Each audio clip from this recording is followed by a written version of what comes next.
Okay, the next subject area, the maintenance profit impact. Maintenance profit impact. What this says is it says that maintenance has an impact on profit of the organization. Maintenance has an influence on profit of the organization. Now I think that makes sense because if you do good maintenance, of course, you are producing more capacity effectively. Now some guy says, no, but you cannot do that because that just means that you do less bad maintenance. Okay, positive or negative, how you want to look at it. If you like to look at it differently, it's okay with me. The point is that when you don't do good maintenance, you won't have as much profit. So whether you look at it this way around or that way around, the fact is that maintenance has an impact on profit of the organization. I think of it as a positive impact. So the first thing in which you influence the profit is through the level of prevention. The level of prevention. Now we say that the level of prevention indicates the effort that the maintenance organization applies in preventing failure from having a negative effect on the organization. So you can put little preventive effort in, or you can put much preventive effort in. And what we're saying is, the more preventive effort you put in, the more you have a positive effect on the profit of the organization. It includes all preventive attempts, such as regular services, inspections, condition measurements, and scheduled component replacements. So all of those are preventive attempts. So when I service a piece of equipment, I service it because I want it to last longer. I want to prevent it from breaking. When I do inspections, I have the idea that I may find things that will go wrong, and I can repair it, I can prevent them from going wrong by doing taking proactive action. When I do condition measurements, exactly the same thing. I just do it by more complex means than by inspections. I just use technology. I measure vibration, or I take an oil sample and I have it analyzed and so on. So I find out certain things that are busy happening in the piece of equipment, and I take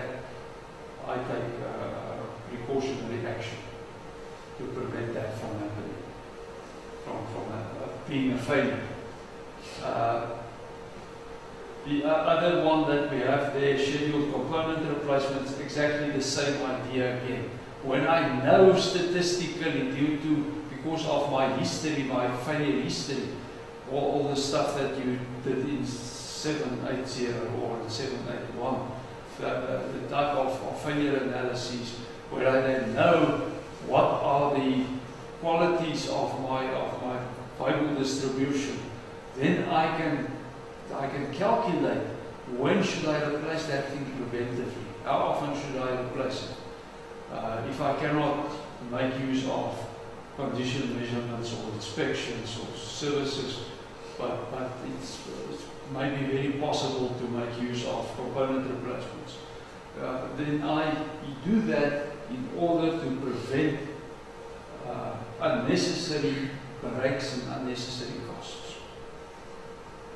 The level of prevention being practiced directly impacts on the production capacity and thus on the profit of the company. So the more I prevent, the more effective capacity I get. So I get more capacity to produce because I have more availability of equipment. I have higher reliability of equipment and so on. So we say that one thing that we can also influence is availability. We say availability is the proportion of time that the technical system or machine is operative. That is that it is in the non-failed state. Now we have a little picture here. We have some period of time which we call T total, and we have availability defined there then as being T total minus the downtime portion of that full time divided by T total. So that gives us what is the availability of equipment that was produced. We say that if T total is the total possible time during which operations can take place, at least the downtime incurred, both planned and unplanned, then availability is given by that little formula. One can also say that the availability is the uptime as a percentage of the total time. So, uptime as opposed to downtime. The maintenance function must provide at least an acceptable level of availability to operations. And what is an acceptable level? It's that level which adequately supports the operations plan and was agreed on at a certain price during budget time. So during budget time, you will find that production says, well, in order to produce what we need to produce, we've assumed certain production rates and so on. We need such and such an availability. And maintenance then says, okay, if you want that availability, we can do it at a certain price. So, in this case, wouldn't it be wise that the company states exactly what is it that they're chasing in terms of whether they're chasing reliability or availability? In that the system might be available for a long time, but it's intermittent. It is available for 2 hours, fails, 30 minutes, it's going to maintain and then start again. And then when you look in terms of the total time, you think like, no, it's available 70% of the time, then it's okay. But it's not like you can't leave it to work on its own. It's going to come every 30 minutes to take it. Can I answer it a little bit later? Alright. When we get to reliability. Nice. Good. So we say to maximize maintenance's contribution to company profit, it should be the objective of maintenance management to provide maximum economically viable levels of availability. So we're saying that if maintenance can provide higher availabilities, and if that can be utilized by production, it should be done. Because it will produce more output, which can be sold, which will make more profit. The only case where that cannot be done is when production has a certain fixed capacity that they have to deliver. In other words, there's not a flexibility in terms of you cannot sell more, the market has some restriction or whatever. And sometimes you get that type of situation. But typically, that is what should take place. Maximum economically viable levels of availability. We say that availability is positively correlated with the level of prevention. In other words, the higher your level of prevention, the higher the availability becomes. But of course, as with any good thing, later on it flattens out. You get less for more level of prevention. You get less of an increase. You still get increase, but less of an increase. Mean time to failure. That's now reliability. That's where we get to that. We say that availability gives an indication of the average efficiency of the company's equipment maintenance. However, it does not provide a measure of the reliability of the maintained equipment. Well, now we explain that. It does not measure the regularity with which maintenance is required. It's also important to the efficiency of the production process to have long average production runs. And you said, well, one should make a decision regarding that. In some situations, it's not good enough. For instance, in the military, when I have a cannon that goes out on a mission and has to go and do a job and blast something and then can come back, then what I want is what they call mission reliability. I want this cannon to go out there and come back. Maybe a cannon is not that good. A ship goes out of the harbor, goes to a far off place, has to go and do a mission, has to come back.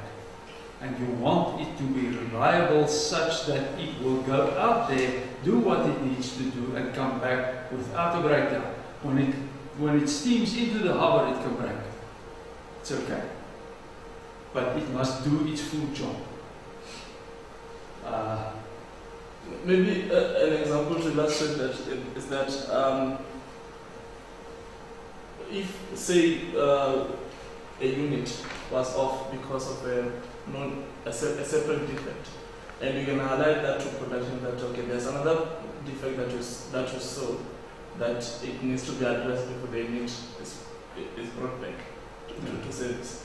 Production may make a decision that we need this unit available now, knowing very well that if we do return with that known defect, we're only going to last for 2 days and then we're going to be off again. So I think that's what I'm saying, that maybe there should be a decision from the organization, is that are we chasing production now? Are we chasing that the system is available, or we chasing that when it's available it is for a long period? Okay, that concerns company politics and big stuff like that. Which is not taught in engineering. Well, it's not really part of engineering, is it? But I believe when it comes to something like that, engineering says, well, you can't have this thing. Because we know that's our topic area in this business. We know better than you. So we're going to take that now and we're going to make sure that it will. But of course you must be very careful with things like that. Because it must not come back on you such that you were wrong. But so that you can give the management that option. Either you're going to use your left pinky or your right middle finger, and then it's their management decision whether they say they want to take this risk or that risk. You just have to outlay you have to situation. To define both risks. To show them the risks. But then that's final decisions. That's a good way to say it. The thing is that often people don't believe the risk that you picture. And then when it happens, then they want to make you out as the bad guy. That's unfortunately how it works in maintenance production. Politics, economics, what will we call it? So does it not also depend on the type of process? I would imagine in an industry where it's a batch process, you can afford having more availability with less reliability, because once they need to change to a different batch, they need to wash out the system. So you know I can run this for 2 days and every 2 days do maintenance on it. Whereas in a continuous process, you don't want to interrupt the production. So you want something that's reliable for longer, that's available for longer periods. So you want more reliability. I think it's true. For sure.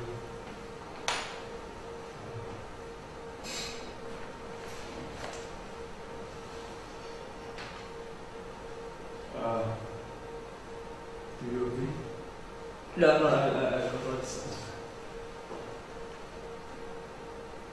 Thus, a measure of the reliability of equipment must be provided. We say that there must be such a measure, and the average uptime is such a measure. Now the average uptime we call the mean time to failure.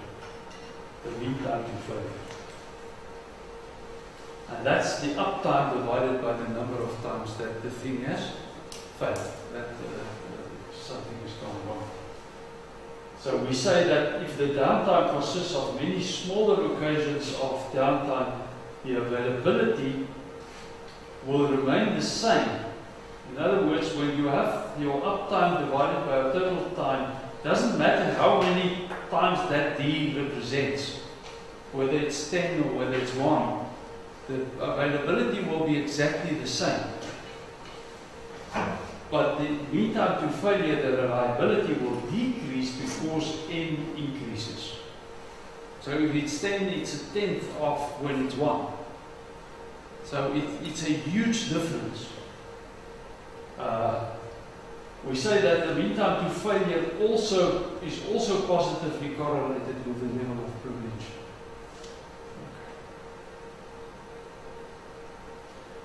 Then we get to the mean time to repair, but I've still not answered your question about the reliability. Whoever. Someone. Okay, we'll get there that way. It's something that I need to address. Mean time to repair. The previous two measures provide an indication of system reliability or the average length of the upcycle. What is needed additionally is a measure of the average length of the downside, which is when it needs to be repaired. This is also called the maintainability of the equipment, and measures the ease with which the equipment can be repaired. In design, it's called the maintainability. So they measure when they design a piece of equipment and they design it for a certain mean time to repair, they call the mean time to repair the maintainability. So they say, well, the shorter the mean time to repair is, the more maintainable it is. In the case of maintenance, in practice, we call it more, it's called the maintenance reaction time. So we say, well, because there's a certain built-in maintainability that was built into the design, but it also depends on us, on maintenance, how fast we react and how will we make use of that maintainability. So that's why we call it reaction time. And that is then the downtime divided by the number of times that it went down. Okay. We say that mean time to repair is not specifically correlated with the level of prevention. And now we come to a thing. And that's where your answer now comes. That's why I say I need to get here. And that is, there we have the relationship between availability, reliability, and reaction time. So we say that availability equals mean time to failure over mean time to failure plus mean time to repair. And that is then, I have a proof there that in the exam I don't always ask that or prove that, but I won't. That's not the reason why I have it there. I have it there simply to show you that it's true. Okay. But I think logically you can just think it out. That the mean time to failure plus the mean time to repair is representative of the full time. And the mean time to failure is representative of the time that it runs. Okay. Now I'll answer my question, sorry. There's another thing. And that is, what about the mean time between failures? Because that is one that is very well talked about in literature everywhere, and even in practice people talk not of the mean time to failure, they talk of the mean time between failures. And in actual fact they are doing something wrong. It's not too bad a thing that they do. I want to have a piece of crayon and then I want to show you.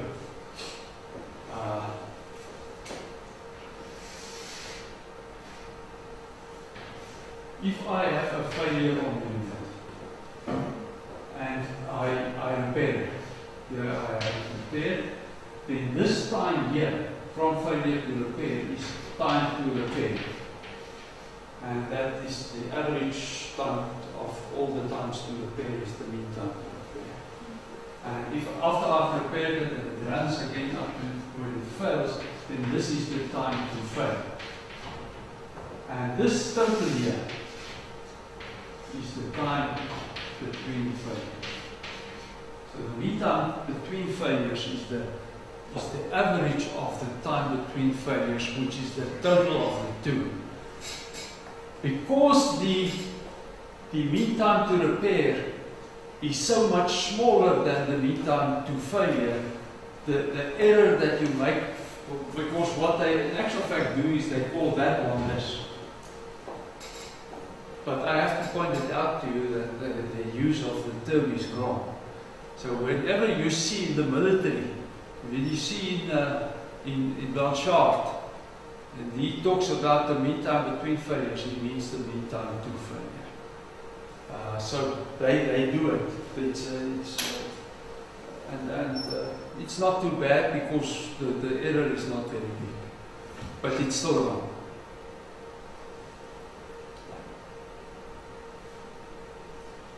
Okay. After you've written, I'll come on.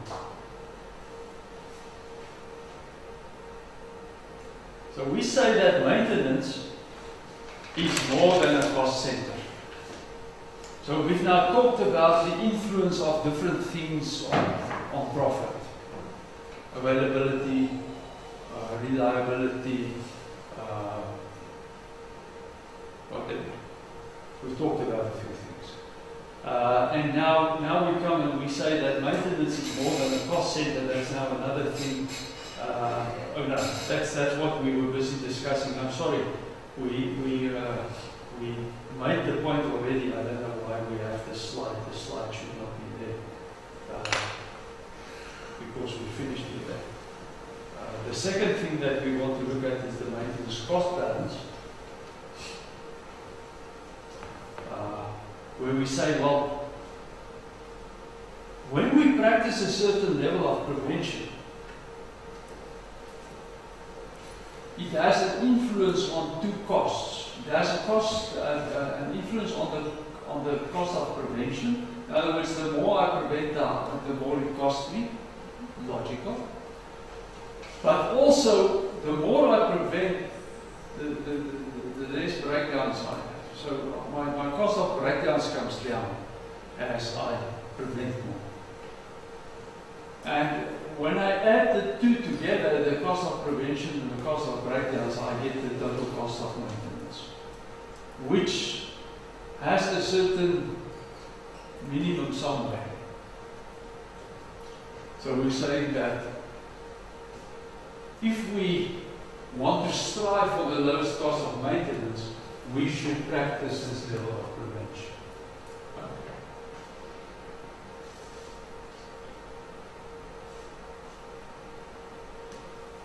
What is not true is that we should strive for that. Because what we said before, we said that if you can, you must strive for higher availabilities, higher reliabilities, and so on. In other words, if you have to spend money to produce higher levels of availability and reliability so that you can produce more profit, then that should be the option that you go for, and we will prove it later on. But if you cannot do that, then you should go for this minimum cost position. If you can, if you know exactly what it is, because it's difficult to know. Especially because this level of prevention is a mixed bag. So this is more for like when you can only do a batch of 1,000 products, where you've got a limit to your production. Exactly. Then you would go for this. Absolutely would. Yes. Does the cost of a breakdown include reputation, that kind of thing, or is it just money-wise? Does it include? Like, your reputation as say Mercedes-Benz is a failure. Yeah. Now they lose their reputation as being a good model car. Yeah. Now does the cost of breakdown include that? If you get a Mercedes-Benz. It's difficult to quantify that. Yeah, but that's what I'm asking, because now you can look just at the cost of the breakdown, but now your reputation also plays Yeah, so it's also not only that, but when you're in a production situation, the question often is the cost of breakdown, is it just the cost that it costs to repair the thing, or is it also the production effect? Yeah. It depends on how you define this figure. The way I define it is that it is simply it is for sure includes the production effect. Yeah. I think also No, it's just the cost of It's the just the cost of just the cost of the yeah, I'm sorry, I'm confusing myself now. Yeah. No, because you want to include the profit in the next step where we will be going. We will want to look at the income loss. We want to look differently than here. Then you would Yeah. So here it's purely cost of maintenance. In other words, maintenance department cost. So if the thing breaks, it costs me a certain amount of money. But in order to prevent that from happening, I can practice prevention, but that also costs me money. Now, where is the optimum? Okay. So that breakdown is purely your cost of your labour and your parts, not Exactly. reputation or anything yet. Exactly. Thank you. Yes, sir.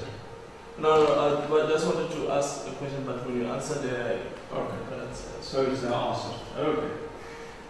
So the effect of the level of prevention on the production process, that's now where we're heading.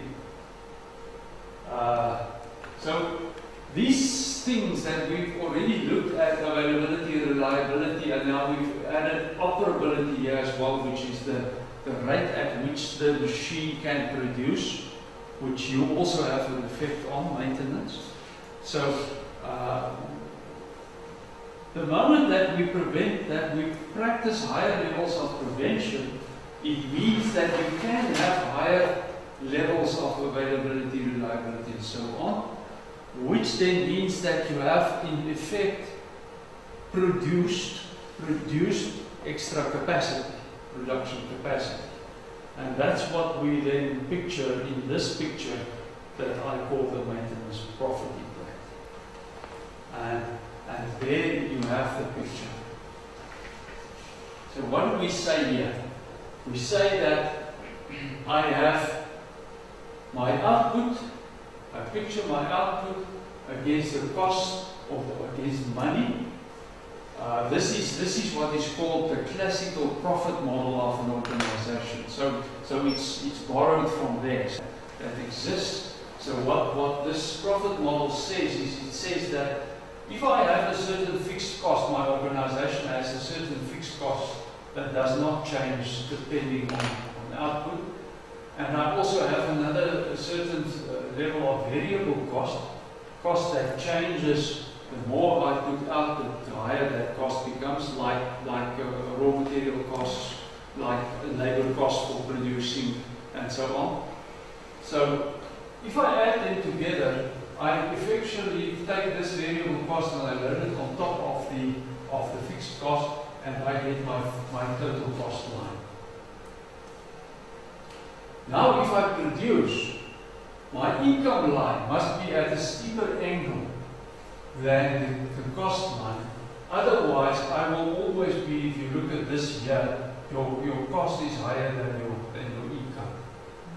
So again, I have my income line is the number of units produced times the price. So it must be a steeper incline such that at this side of the graph here, your income becomes higher than your cost, which means that you will make a profit. So that difference there is a profit at this level of output. Now the idea is that when we produce higher availabilities, higher reliabilities, and so on, we effectively produce extra capacity, which if used makes for it that you can produce at a higher level of output, which means that this profit line becomes longer, which means that effectively we can book that extra profit against maintenance doing a better job. Or vice versa, if you think like some other people, if you don't do that, you will produce less profit. So that is the profit impact. That's the profit impact of maintenance. And all of this additional profit follows from those graphs where you produce extra availability and So, and of course, your maintenance cost is also inherent in this cost profile here, your maintenance cost. So if you do a better job like this, what you will probably find, what you will find is you will find that the angle of this will go a little bit steeper. You will get a little bit more cost involved there, which means that this profit line becomes a little bit shorter, but the effect of this, as opposed to the direct effect, is much smaller. So you still win a lot. So then essentially your variable cost won't be a straight line. The profile will change with the amount of output that you do. Yes, you see, these lines are very idealistic. I mean, it's like the in the preventive cost one, where we had the preventive cost as a straight line up. Nobody knows how that line looks. Well, the only thing that you know is that it's an increasing line. So it's purely display purposes. Yes. The principles are more important than the actual lines.